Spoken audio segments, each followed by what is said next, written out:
Dear children, today we will discuss about water. Water is a very precious resource. We can't live without water. Water is used in different activities.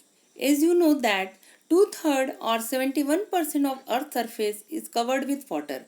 Most of the water is in ocean and sea. The water in the ocean and seas have many salts dissolved in it that makes it saline.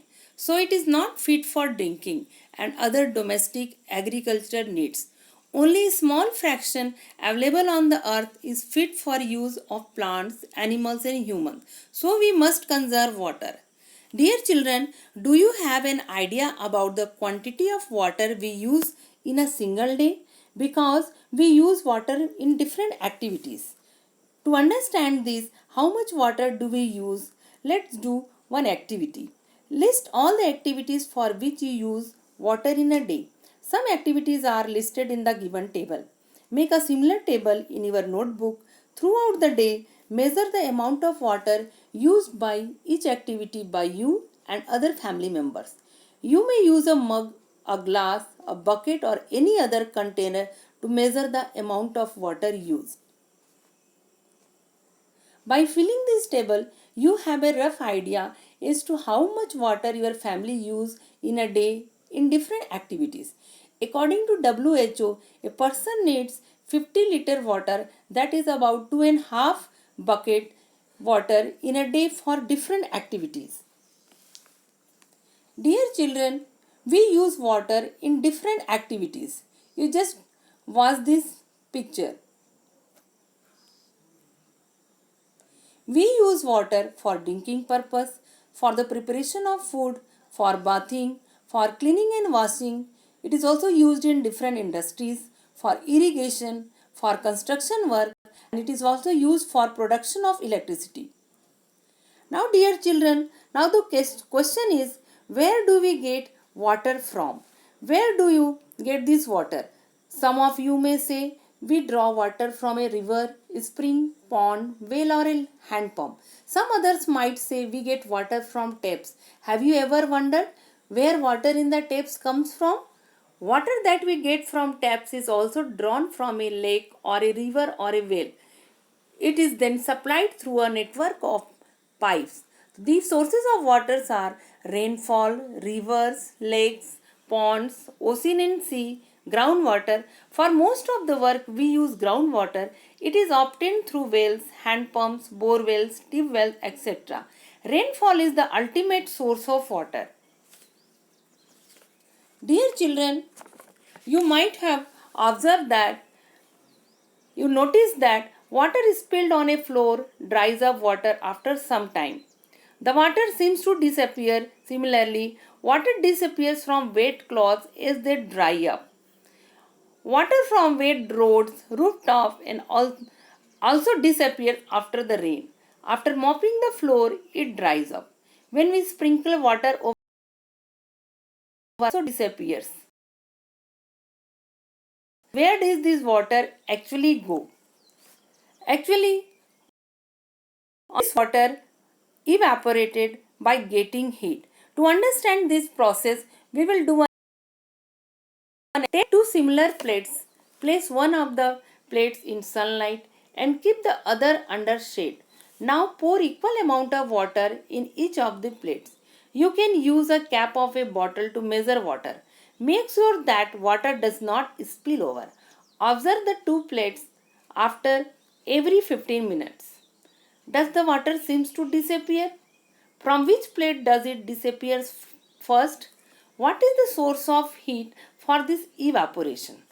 Actually, during the daytime, sunlight falls on the water in ocean, rivers, lakes and ponds. In the same way, this is a result, water from all these places continuously changes into vapor, and this process is known as evaporation process. In this activity, that water also disappears from the plates kept in the shade.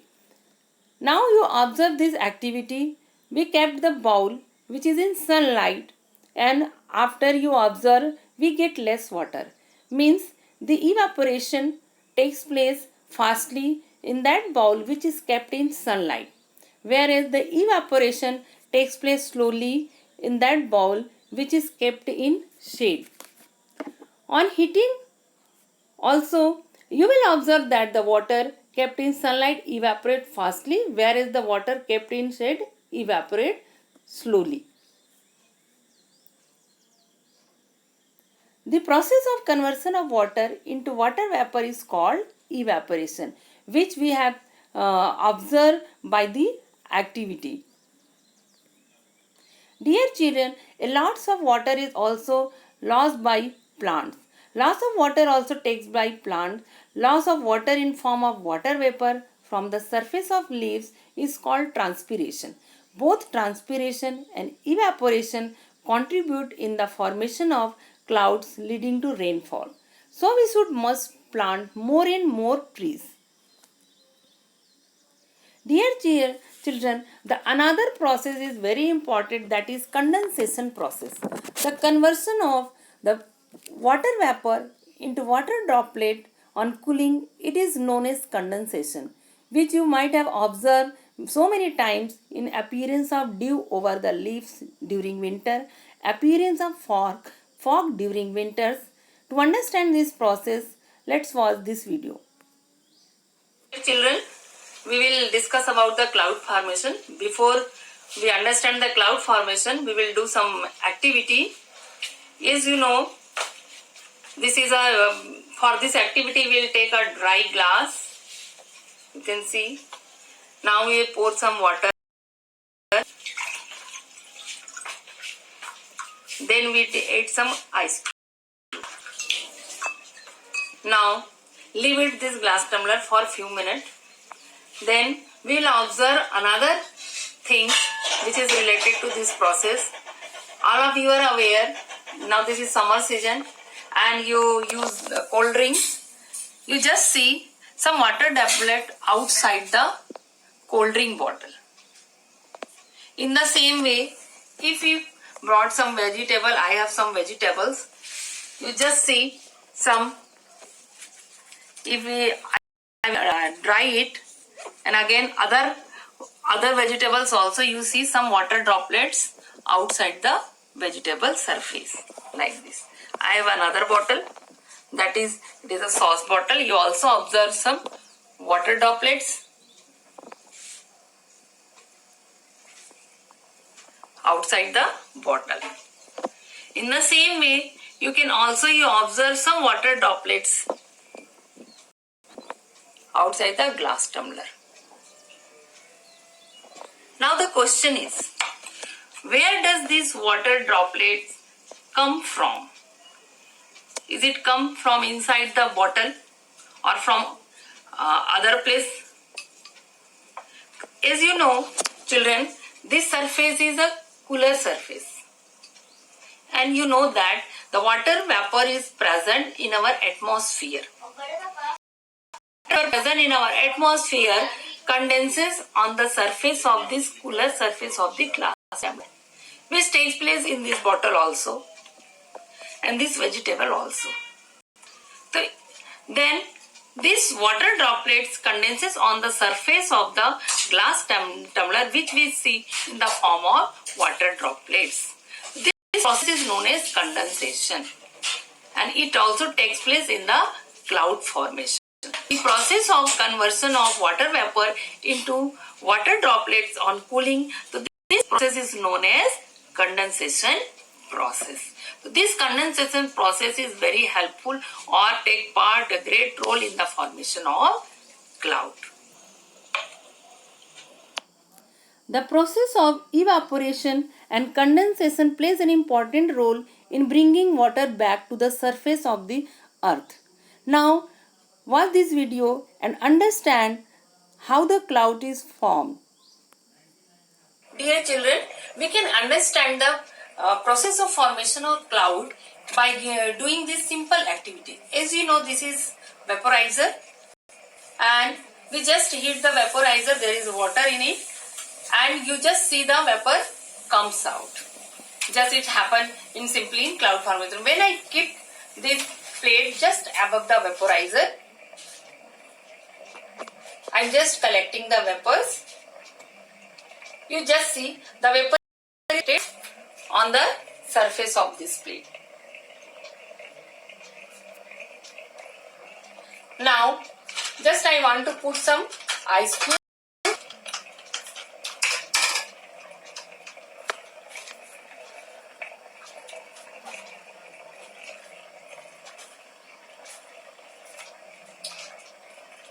You just see this vapor comes out, it condenses on the surface of the plate. I'm just showing you. You see that water droplet is also coming down. Actually, the process of evaporation and condensation plays an important role in the bringing water back to the surface of the earth. As we know, as we go higher from the surface of the earth, it gets cooler in and the air moves up, it gets cooler and cooler, which you just see, which takes place in our atmosphere. And this water vapor present in our atmosphere condenses to form water droplets, and it is these tiny droplets that remain floating in the air in the form of cloud, which appear white clouds in our atmosphere. When these tiny droplets combine together and form the bigger droplets, it's come on the land surface in the form of water, rain, hail or snow. And this circulation is continuous, which is, we know that, water cycle. So by this activity, you can understand the process of how the cloud is formed in our nature and the atmosphere. Okay?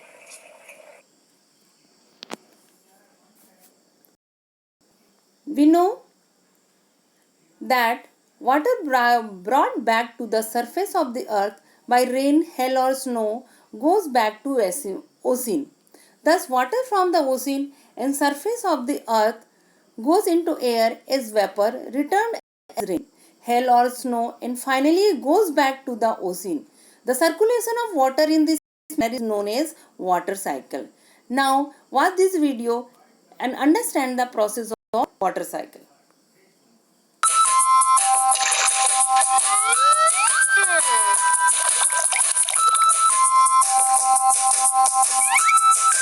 Our topic for today is water cycle. The sun heats up the water from oceans, lakes and rivers, and water changes into water vapor by the process of evaporation.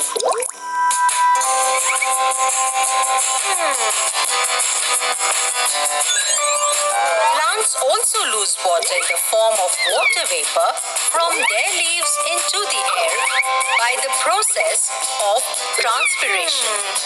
As the water vapor rises up into the air, it starts cooling down and forms tiny water droplets.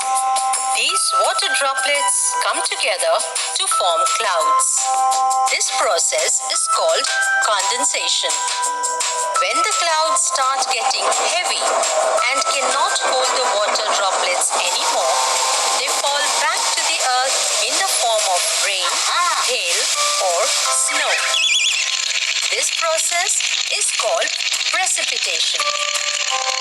Some of the water that falls on the earth seeps into the ground.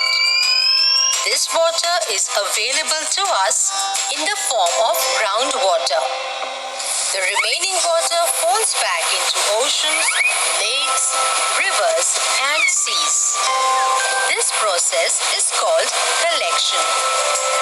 Then the sun starts heating up this water once again. This circulation of water is called water cycle.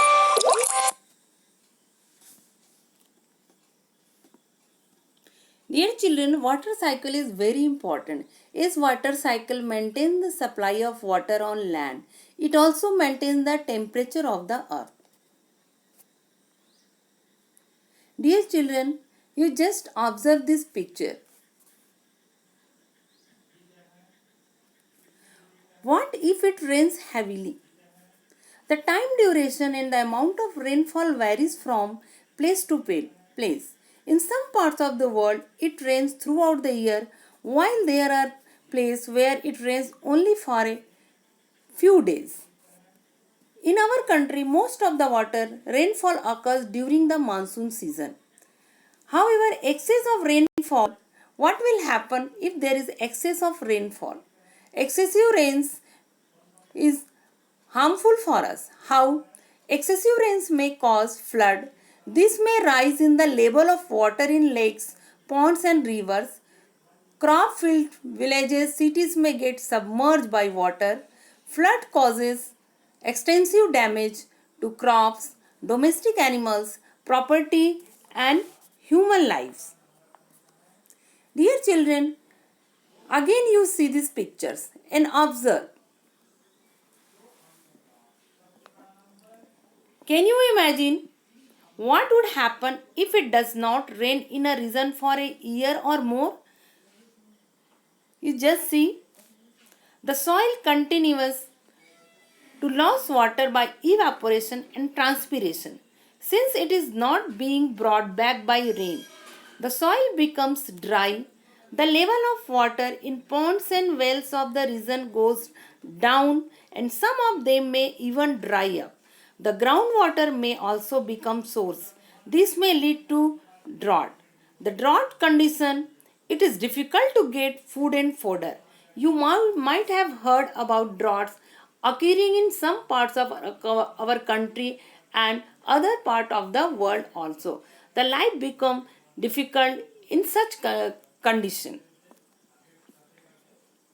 Dear children, as you know, water is a very precious resource. So, how can we conserve water? We know that only a small fraction of water available on the earth is fit for use of plants and animal and human. Most of the water is in the ocean and it cannot be used directly. When the level of the groundwater decreases drastically, this cannot be used anymore. The total amount of water on earth remains the same, but the water available for use is very limited and is decreasing with our uses. The demand for water is increasing day by day. The number of people using water is increasing with rising population. In many cities, long queues for collection of water are a common sight. So that we have to conserve water. We can conserve the water in the following ways. Children, turn off taps during washing your hands and brushing. Mop the floor instead of washing. Used water can be used again to water the plants. Use mug and buckets for bathing instead of taking showers. Water should be used economically. Rainwater harvesting should be done. We should use modern techniques of irrigation like drip irrigation system and sprinkler system. Rainwater harvesting is a very good conservation to conserve the water. Actually, by this we can conserve or use the rainwater. So, to understand the rainwater harvesting, we can understand in better way by seeing this video. About two-thirds of Earth's surface is covered with water. However, the amount of usable water is very small. The growing population, growing industries, and agricultural practices need lot of water. The huge consumption of water is causing reduction of available water. We need to think about variety of ways to save and conserve our water resource. One of the very important preventive measure for conservation is rainwater harvesting. Basically, water come on the surface with rain. However, it gets collected in rivers which ultimately flows into the ocean, which means that the usable water is lost in the ocean.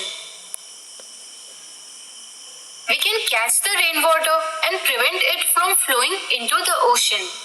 This is rainwater harvesting. There are two methods which we can use for this purpose.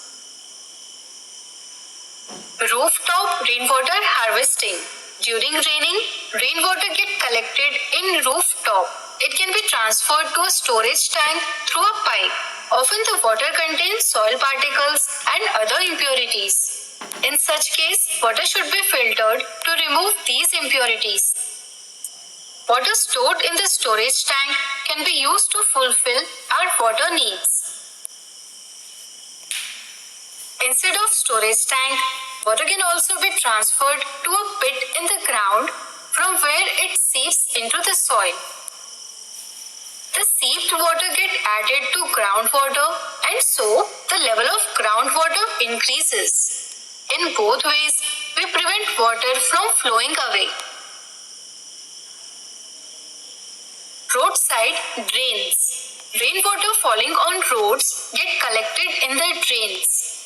The drains can be modified so that water entering in them gets seeped directly into the soil, or this water can be collected in storage structures such as well. So I hope you understood this video very well. Dear children, as you know, water is a very precious resource. We can't live without water, so we must save water and we must use the water economically because जल ही जीवन है and जल है तो कल है.